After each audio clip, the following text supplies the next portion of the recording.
Women are the best. They truly are. She is an artist. She is a dancer. She is a CEO. She is an entrepreneur. She climbs the highest mountains. She swims the deepest oceans. She leads countries and she stands out in life. Welcome to a new series by Sirona called The She in Me, where we discuss with such aspirational and inspirational women what their stories are. Stories of courage, stories of ambition, and stories of excellence. Today, we have such one dynamic person. She is an artist. She is a thespian. She is an RJ. She is an entrepreneur. She is a teacher. And she is one of my favorite people in this country. And I would like you, without further ado, to introduce Malavika Varadan. How are you, Malavika? I'm very good, Asad. Thank you for such a generous opening. My I God. actually was feeling, did I miss something? No. Because you are so much. You truly are a person who has covered so many facets of life. But did I miss anything? No, you didn't. She is a dancer also, right? You've also done some... Well, I don't know how good the dancing is, but... But it's there. So Malavika, so many things you've accomplished in life, and we've seen you go through those phases because you've been a public figure from very young on. So, and you've made quite a bit of transitions, like you've taken 180-degree turns from what you were doing. How was that like, taking these leaps of faith and completely, being so successful at stuff and changing? So I think there's a part of me that maybe it's a scorpion tendency, right? Okay. I have this ability to like build a world and then crash it and move right on to the next thing. And like not turning back, right? So I think that is something that is just very innate in me. But I think one of the biggest leaps of faith that I took was actually moving to this beautiful country. And that was when you were very young, right? Very young. So I came straight out of college. Okay. I'm an economics nerd, by the way. I love economics. I love maths and statistics. I got a university rank in maths. And I was like somebody who was going to go on and study economics. And I can't even count the change I get from the store. And you're like... Such a difference from what you think an artist would be like, right? So I had applied to a business school and I got a rejection letter. Okay. And simultaneously, I got an offer to move to Dubai to do radio. Wow. And so I was like, you know what? I'm going to break up with economics before economics breaks up with me. So, yeah, and that was it. I moved to Dubai and what a leap of faith that was. My God. 21. I was 21 years old. So it's like 5 years ago, right? No. Very, very long ago. And how was that? Like, what was different? Because you were doing radio when you were a student in India, then you started doing radio over here, and you were actually doing the prime time slot in one of the leading, radio stations. You had all of it going for you. You were at that pinnacle where people want to reach. And then another leap of faith happened. And like, what was going on through your head and what was that leap of faith like? What was that transition like? So I think when I moved to Dubai in 2008, I was not doing the breakfast show at that time. I was doing the weekend breakfast show. Okay. So the weekend breakfast show it's the algae of the pond. Okay. Okay. So it's like when people are asleep, that's when you go on air. Exactly. Imagine a Friday morning in 2008. You'd be lucky if you saw a car on Sheikh Zayed. Yeah, correct. That was the show that I was doing. Okay. But, faith had it such that, things moved, management changed, people moved around roles-wise. And then next thing you know, a year later, I was doing the breakfast show. And then I started in 2009 and it went on all the way to 2020, which was when I did my last breakfast show. And it was an amazing 11 years. Like, wow, right? There is nothing better than this job because you get the money, you get the stability, you get the fame, you get the great looking outfits, you get the red carpet interviews, you get the Bollywood stars. It was everything that like people would imagine, right? Everything. And every brand and every concert, and there was no client I hadn't worked with, there was no stage I hadn't been on. It was really great until the time that I kind of asked myself, okay, what more from here, right? How many more times are you going to interview Salman Khan? How many more times are you going to dress up and applaud yourself for getting the ball gown perfectly right? Right? I mean, what are you learning and where are you growing? And I think that's when I started to sort of, if I can put it this way, cheat on my job. Really? When I say cheat, I mean, there was a part of my brain that was thinking, do you think I could maybe apply? You had those ideas that maybe there's something better out there. Maybe I should start thinking about other things. I did a bizarre thing, Asad. I'll tell you this, and I haven't told too many people. I applied for a job as a librarian in the Maldives. Really? Yeah. This a was librarian before... in the Maldives? Yeah. like a person who was going Like to that's how manage much a- your mind was going in all Yeah, directions. I was like, And I don't care about the location, I don't care about the job. It just needs to be something different which speaks out to me. yeah, I want to go somewhere, I want to hide, I want to be quiet. I want to do the complete opposite of what I've been doing my whole life. And of course, that job didn't happen. Thank God for that. You see, rejections have actually worked for you in your life. Economics rejected you. You ended up with this wonderful career. The Exactly. Maldives rejected you, and now then you ended up with what you're doing right now. So it Yeah, actually is like, and that's something that people, and I always kid about this, right? People feel that rejection is the end of the world. They Oh, say no. that I am a failure. They don't look beyond it. That maybe that could be the start of something where you actually have your direction to go in. Absolutely. Which is your true calling. Dead ends have been my cue for sharp left. Yes. And that sharp left has defined my journey through and through. So in 2018, I was like, okay, what should I do? Should I quit? Should I not? There was a lot of battling going on in my head. And that's when our dear friends, Jim and Darsh, so we have two friends who were running a small little theatre studio, and they were like looking to move to another country. And they said, you know what? They're looking for someone to buy. And I was like, do you think I could? So I bought this little drama business, and I decided to give up my flourishing radio career. Stable. Very stable. Stable. Very stable. Yes. Yeah. Lovely radio life to do this, where I would, for about a year, I did both.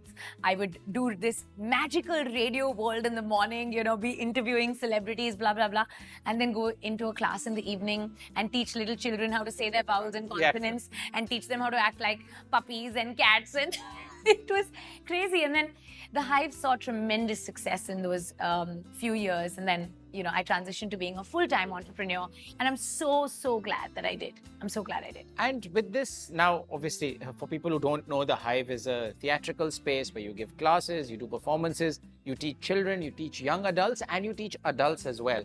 Out of all of this spans, what has been the most fulfilling part of it? Is it the children, and is it when they're like 5, 6, 7 years old, molding them and taking them into the future?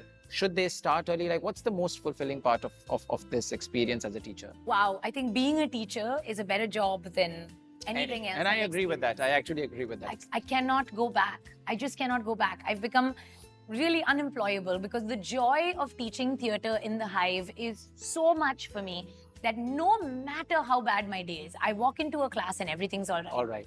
And to see these young people, and now kids who I've known since they were 9 are 19, they're going off to university, they're becoming media students, they're joining the performing arts, they're creating their own material. And I see the role that the Hive played in making them the people that they are today. And I realize the power that theatre has. I realize the power that art has, that space has.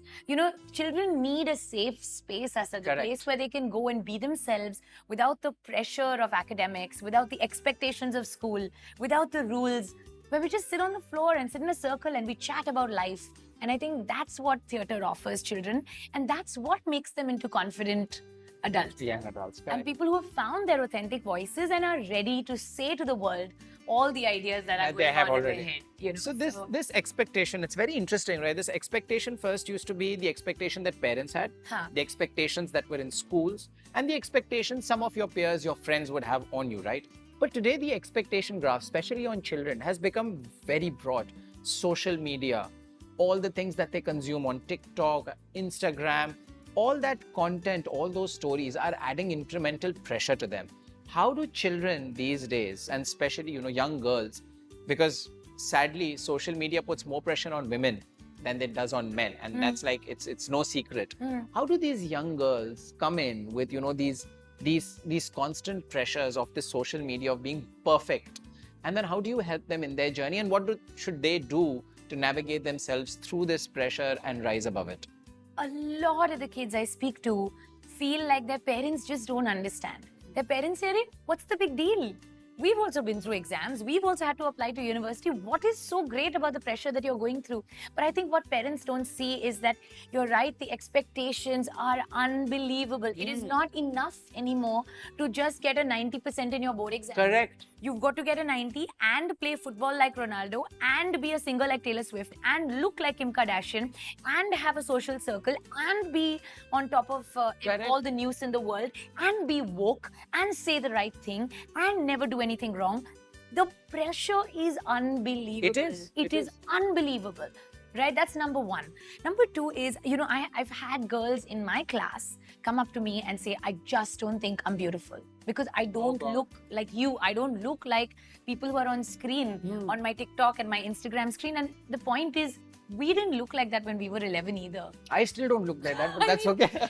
Just there's this awkward teenage phase, right? Where you're uncomfortable with your skin. You don't like the way your teeth grew out. You're weird around your body. And now, it's bad enough that you had to go through that as a teenager or as a teenage girl. It always existed, but now it's exacerbated by social media because now you're looking at yourself in the mirror and then you're looking at that social media. It's normalized being perfect. It's taken away, which is something so normal, which is your graph as a teenager. And it said, no, you are the exception. This is what reality. Exactly. And it somehow feels like everyone else has it figured out. Correct. Everyone knows which university they want to go to. Everyone knows what job they want to do. I often tell these girls, I'm 37, I still don't know what to do yet. Yeah. I still don't know what I want to do. Plus one, absolutely no idea. Sometimes I even wonder that whether I should stay in this country or not, for example. Yeah. Right? It's a constant struggle and constant growth. And you're right, people feel that they have it all figured out. And I should have it figured out at this age. Exactly. In fact, just last night, I was talking to one of my 15-year-old brilliant students. She's just been chosen to do a TEDx in her school. Wow. And she says, but I don't think I have anything authentic to say. Who is me? How can I represent me on that stage? Like, if you think that at the age of 15, you're going to get the answer to who is me, what have I been doing for the last 25 years? It ain't gonna happen. Yeah. Okay, you're gonna be on the other side of, I don't know, 50, 60, Correct. 80 before you figure it out. Absolutely. And let's just be okay with that. Let's just be okay with just us as who we are. And this whole concept of being okay with who you are, especially after a time like COVID was a very difficult time, right? It was difficult for you, it was difficult for me, but we grew up under normalish circumstances. Kids who are now growing up, who were, let's say, 5 to 7 years old during COVID or 7 to 9 years old during COVID, their growth has been impacted by it a lot, right? They're wearing masks, not meeting people, not interacting, losing that touch. After the lockdown, when I went out, I found it difficult to sit in a room full of people and just have a meal. Forget talking with them. Yeah. So have kids been impacted that way, the ones who come to you? Oh my God, I think it's going to take us a good decade for us to be able to truly heal what happened in COVID. Because you have to understand that for a lot of kids who were, let's say, from the 5 to 7 age group or even younger, that social interaction that you have when you're 2 or 3, you go to nursery school, Correct. You understand how to socialize, you understand how to make a friend, the rules of sharing toys, completely devoid. Correct. So a lot of parents came to us post-COVID saying that my kids' speech is delayed. They're not speaking as much as they used to. They're extremely shy. We had a student who spent an entire year in school and had not said a single word to her teachers because she was just coming. I mean, and imagine what that is her entire experience, right? Correct. COVID has been her whole life. For her, that's been her entire life. Correct. And now you're asking her to completely change the rules of the game. It's bizarre. But I think that the group affected most by it were the tweens who were moving into teens. I had experiences, and we all did, all of the teachers of the Hive, where this rule finally happened, ki you can take your masks off. Oh, what a day. And we thought, wow, this is going to be amazing. The kids are going to walk into school, rip their masks off and smile their big A full smiles. Bollywood movie was in our brain. It didn't happen. Yeah. Teachers walked into class, kids still have their masks on. Please take your mask off. Please take your mask off. We can finally take... No. And why was that? Because in this time, they feel their teeth are wonky, their skin has acne and they don't want people to see it. They're conscious about the way they look. The mask offers them a place where they can hide. Yes. I can promise you this, every teacher who took an online class during those years had to struggle to get teenagers to put their cameras on because teenagers just did not want to see their own faces. They were just unhappy with the way they looked. Even now, as adults, how many times do you see a woman take a picture of herself and say, oh my God, no, that looks terrible. Please, delete it. I want to take another picture. But we had passed so much of that on to our teenagers, and our teenagers were looking at themselves on a screen, on a camera, and not being happy with the results. So at the first opportunity, they were like, cameras off. I don't want to show my face to people, right? And that was so difficult. It took us a good year and a half before we could get all of our kids to finally take their masks off. Imagine teaching a theatre class, a drama class And- with 50% of our real estate covered. Yeah, there's no. But this is a very interesting point, right? This whole hiding behind a mask, like figuratively and like in real life as well. And a lot of people do that. As you said, right? It's with the teens, it's with the tweens, it's even with adults. Yeah. How did you help young girls and young boys get through that? Because that is something which people even constantly struggle with, where they want to hide behind a facade. Yeah. They want to hide behind a veil. They want to hide behind a mask. How do people move forward from that? How do they embrace who they are and don't do that, especially women, especially in regions where they don't get that much opportunity, or in regions where socially and culturally, like where you and I originally come from, they're not encouraged to step out. So how do they get out of that hiding behind a mask or hiding behind a veil, as your students did and eventually came up? So when we started working with these kids, very often it would be, okay, take your mask off for 3 minutes today. Next class, you take it off for 7 minutes. Next class, you take it off for 12 minutes. And eventually, we slowly were able to build to a space and a state where they were able to stay unmasked. And that was the achievement of the year. Correct, absolutely. It was not about whether you did your role well, whether you performed for 300 people. No, it was just take your mask off, be comfortable with Who you are, correct. Bas, that's more than enough for us. But I think that as we bring our teenagers into this world, it is extremely important for you to be hyper aware of what content your children are consuming online. Okay, so it starts Because from the parents. It starts from the parents. It starts from understanding what your kids are consuming, how much of it they are consuming, and what they are seeing in you. Because Fair. oh my God, if I had a dirham for every time I saw a mum walk past a mirror and say, yuck. Oh my God, I don't like the way I look. No, take pictures of my kids. I don't like the way I look. I don't like the way I look. But I know that as women, we are battling our own insecurities. It's taken us a long time to come to terms with who we are, what we look like, what we stand for. But a lot of that gets passed down to our children as well, right? A lot of our children are growing up thinking, well, if that's what she feels about herself, I'm not half as beautiful as my mother. I don't have access to the beauty services she does or the makeup kit she has. So then where am I? Where am I? But most importantly, it's about creating safe spaces, right? Safe spaces where kids can come and just put their weight down and be themselves. Listen to your kids, Yeah, and that is where they start also discovering themselves. Exactly, Right? exactly. We live in a world where performance is not related to performers anymore. Everybody's performing. Everyone is putting up a PR act, right? Yeah. And they're forced to put that up. All the time. They can't show their dark side. They can't show the sides which are non-glamorous. They can't show that today I spent the day in my bed watching Netflix. Yes. It has to only be that, oh, I went here today, I went there today, I was with this person today. Yeah. And you're right that it gets transferred from parents to their kids at a very young age. At a very, very young age. So it starts like, so what I'm hearing is even before children, teenagers and all can address it themselves, it's on the parents, it's on the men and women who brought them into the world to instill that right communication to them. Because without that, they're pushing them 5, 6, steps back, and they can't get on that journey. Yep. And that right communication starts with putting your phone away and being present at that dinner table. Because there are so many times that a child has words stuck in their throat and they want to say it to you, but you didn't notice because you were looking down. You were looking at your screen at dinner. You were looking at your screen on the drive.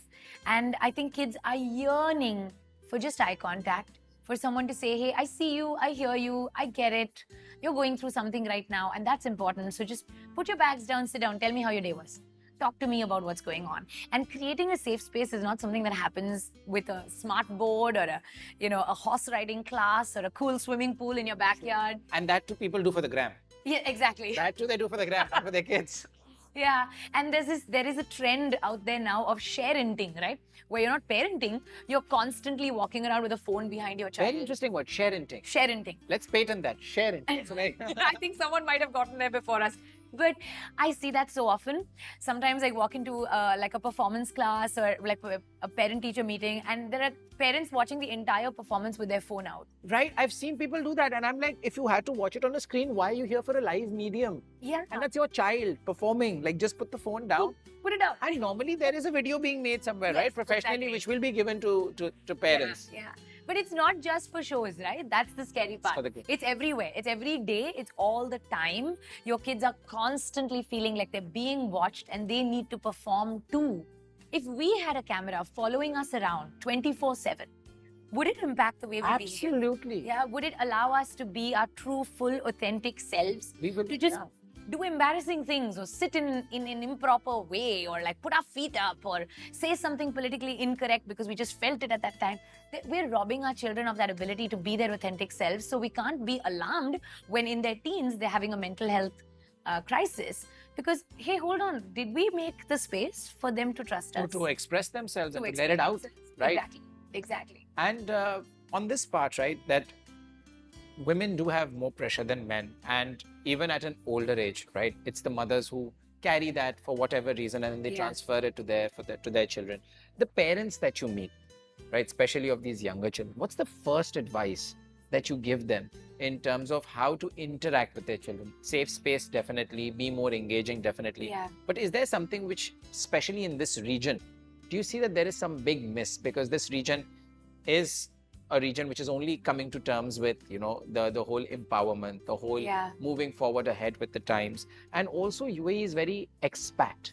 So there are people who come in and leave, and it's a very transient society, lots of nationalities, which is good and bad. So what's the first advice that you would give to parents when they would walk in with their child of how to, you know, create that space at home? So I think it's really important to create space for conversation with your kids. And I think very often this happens. Every single parent I've ever spoken to has told me this. When I ask them what happened in school, nothing. Are you okay? Yeah. And that's it. That's all you're going to get out of your kids. But I think to create a culture where you are asking more probing questions, wider questions. So if you could change something about school, what would it be? And then they'll start telling you a little. Then you get more tips and you get more little, you hear the little things that they're trying to say with their answer. And then you open up and you share with them your vulnerabilities and your problems as well. And with that, you just treat them the way you would treat an adult friend. That's true. You know, I'm not going to ask you ourselves to tell me all of your secrets without me once revealing one thing to you. That is very fair. Right? Very fair. So to share that vulnerability with your child and to ask them to be honest in return, I think starts with creating space for conversation. That is incredibly, incredibly important. And with that is like also creating the space in your schedule for it, right? So is there a 20 minutes before bed that you guys hang out?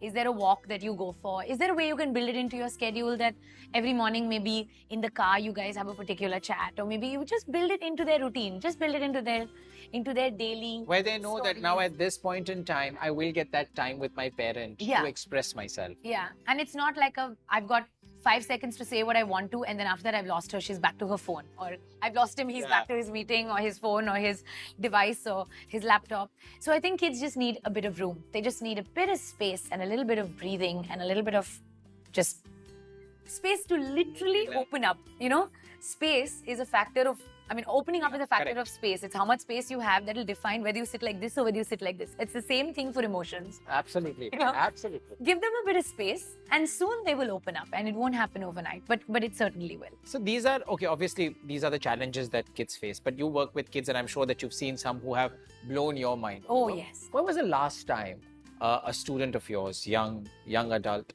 actually taught you something which was like a life lesson? Like, I'm sure that kids teach you something every day, but what was that one thing which one of your students did or said and you were like, hey, this actually changes a lot, even in the way I look at life?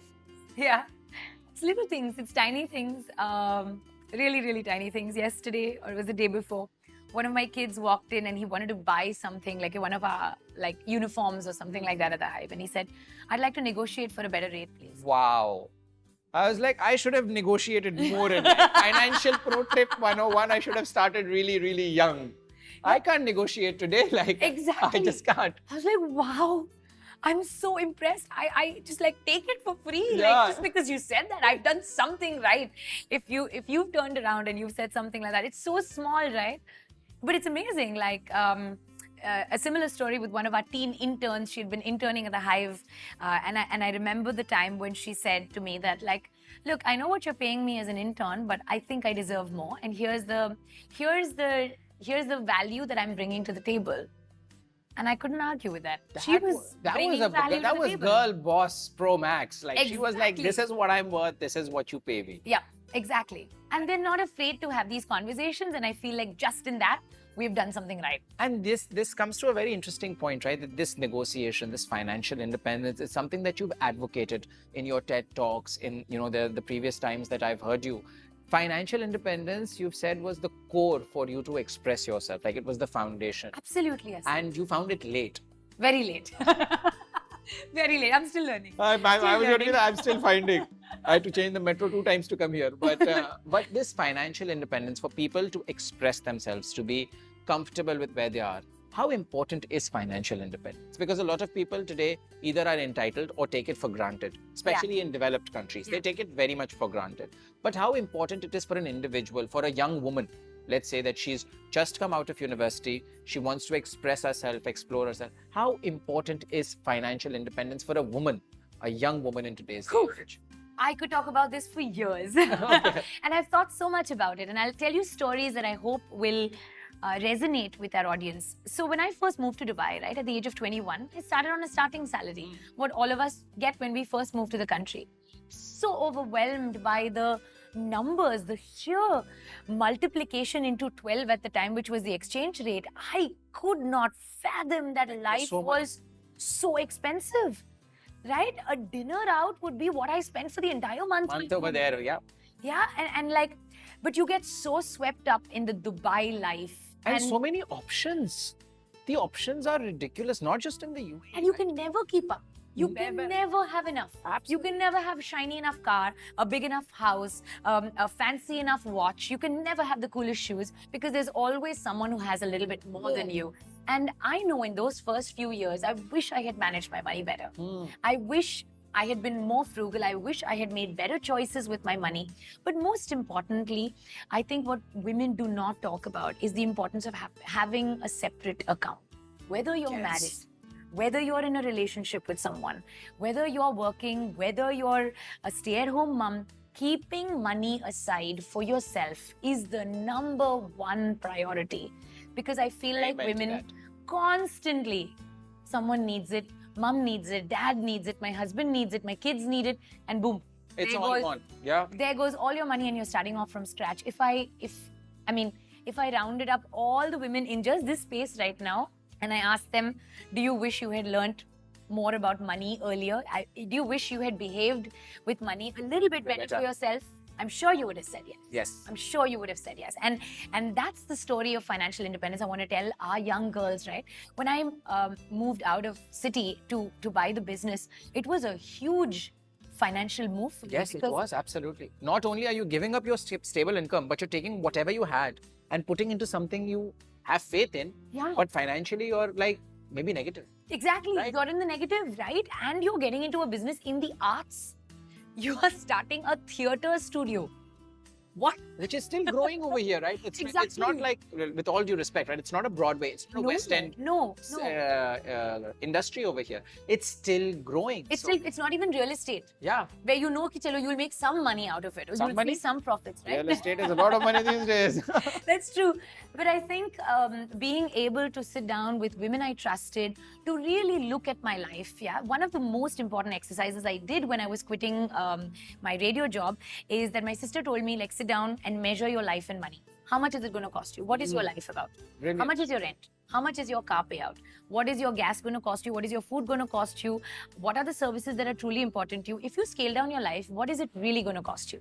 Now, multiply that and see how much freedom you can buy yourself. Correct. And that is wonderful, by the way. That's a brilliant way to approach things, especially at transitions. That how much freedom do you have if you really go bare bone? And the independence, how long will it last you? That was brilliant. That was brilliant.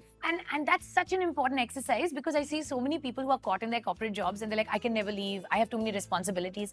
1 minute, hold on. Let's just sit down and put those responsibilities down on paper. You might just realize. And scale down. Scale down. Scale down is the key. People don't understand that you can spend as much as you make.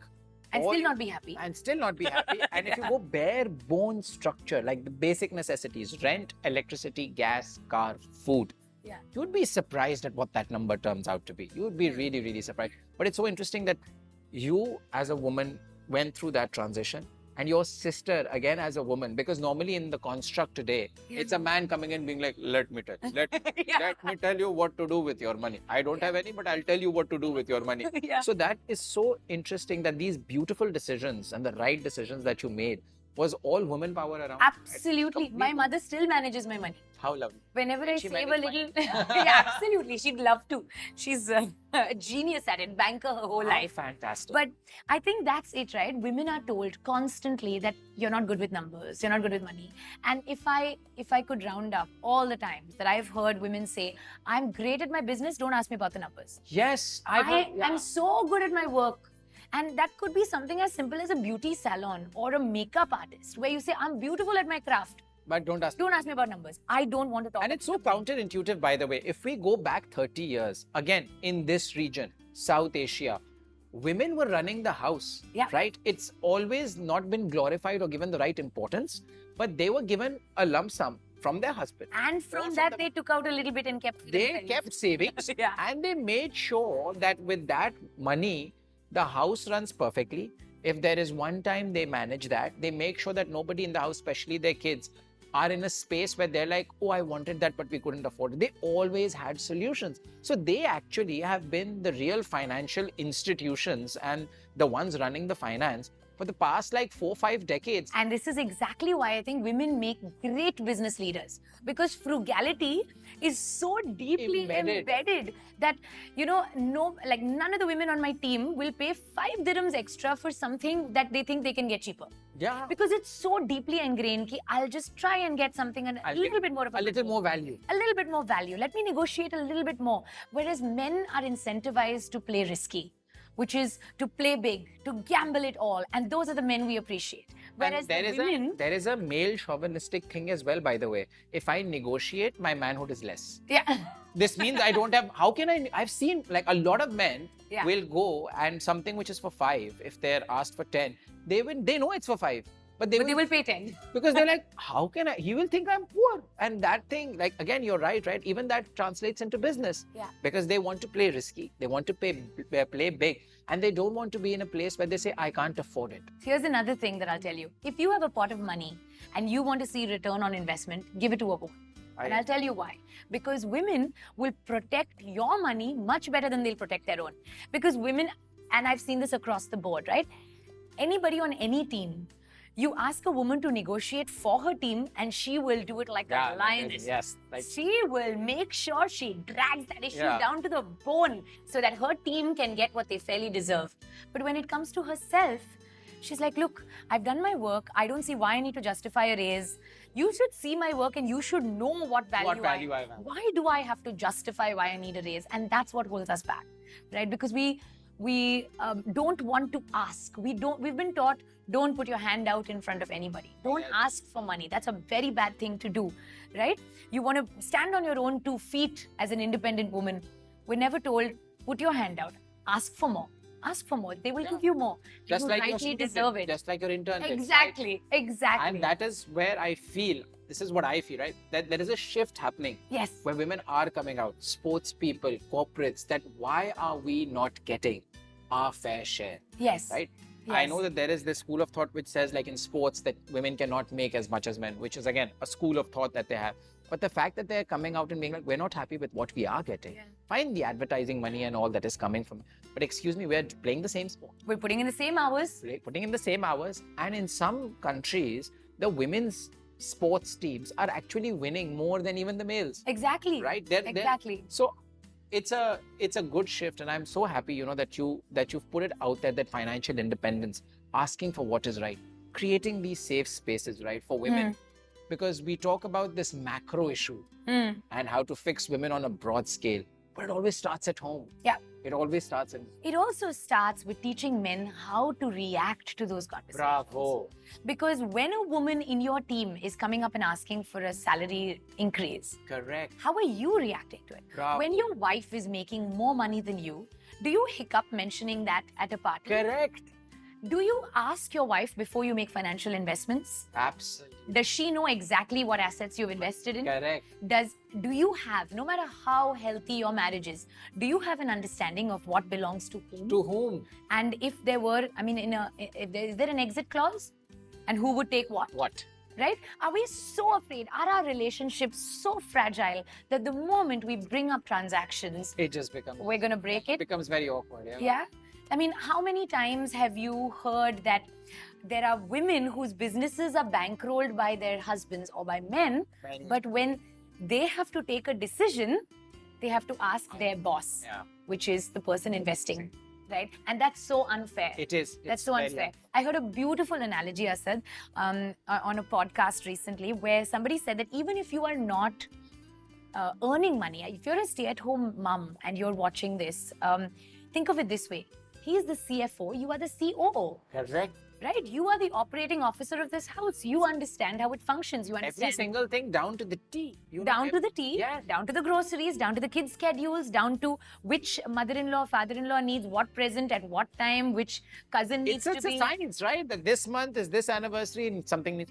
It's literally like, I really respect the fact it's not spoken about enough.